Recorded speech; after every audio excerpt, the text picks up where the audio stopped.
Setelah pengumuman resmi 2 WNI positif corona di Indonesia, permintaan masker dan hand sanitizer meningkat. Di Kota Semarang, apotek bahkan melayani lebih dari 200 pembeli dalam sehari. Padahal stok masker sudah kosong sejak 2 minggu yang lalu. Penjualan masker dan hand sanitizer di Kota Semarang meningkat semenjak merebaknya isu virus corona. Jika biasanya dalam sehari apotek menjual hanya 1 karton masker, kini meningkat antara 50 hingga 60 karton per hari. Terpantau di 2 apotek di Kota Semarang, stok masker sudah kosong sejak 2 minggu yang lalu. Bahkan pembelian masker sempat dibatasi. Jika biasanya bisa membeli tanpa dibatasi, namun sejak 3 minggu yang lalu dibatasi cukup 5 piece per pembelian.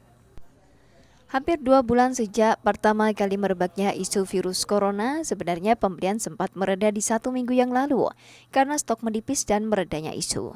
Namun semenjak pengumuman resmi dari Presiden Jokowi Senin lalu, permintaan dari masyarakat kembali meningkat drastis hampir mencapai 200 pembeli dalam sehari. Minggu atau 3 minggu lalu sebetulnya sudah sangat meningkat sekali. Awal-awal itu stok masih banyak, jadi kita masih bisa jual banyak juga, tapi mulai seminggu 2 minggu kemarin, 2 minggu seminggu kemarin karena stok mulai berkurang, kita juga mulai barangnya juga kosong, dari distributor juga kosong, dari pabrik juga dibilangnya bahan baku kosong, jadi kita kesulitan buat menjual.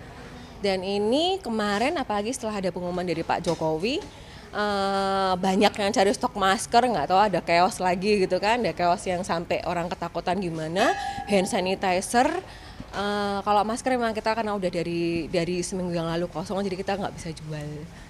Kalau biasanya kalau di kondisi normal ini penjualan sehari bisa berapa masker? Kalau normal itu sehari paling kita keluar 1 karton. Setelah ada virus corona yang sebelum masuk ke Indonesia ya, itu kita sehari bisa sampai 50 karton, bisa sampai 60 karton. Sampai saat ini kita belum dapat info dari pabrik stok akan ada lagi kapan. Dan sampai saat ini pun kita masih belum tahu nih kita bisa jual lagi masker kapan. Di salah satu apotek, harga masker naik mencapai 10 kali lipat.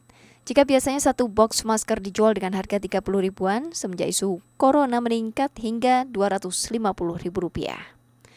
Harga hand sanitizer juga ikut meningkat hingga 3 kali lipat, sedangkan harga vitamin terpantau masih stabil. Selain masker, hand sanitizer, dan vitamin, penjualan termometer juga ikut meningkat. Stok di beberapa apotek di Kota Semarang juga sudah mulai habis. Salah satu pembeli mengaku was-was semenjak pengumuman resmi dari Presiden Jokowi Senin kemarin. Meskipun sebelumnya pihak kantor sudah menyediakan masker dan hand sanitizer, namun semenjak ada 2 WNI yang terjangkit corona, 2 perlengkapan tersebut langsung ludes. Masker sama antiseptik gel, iya. Tapi kosong ini. Udah coba di berapa apotek, Mbak? 2 ini sih tadi dekat rumah, udah juga kosong, terus udah juga tanya teman yang kerja di apotek kosong, terus ini juga kosong. Iya. Reda Pulpi, Dedi Setio, Kompas TV, Semarang, Jawa Tengah.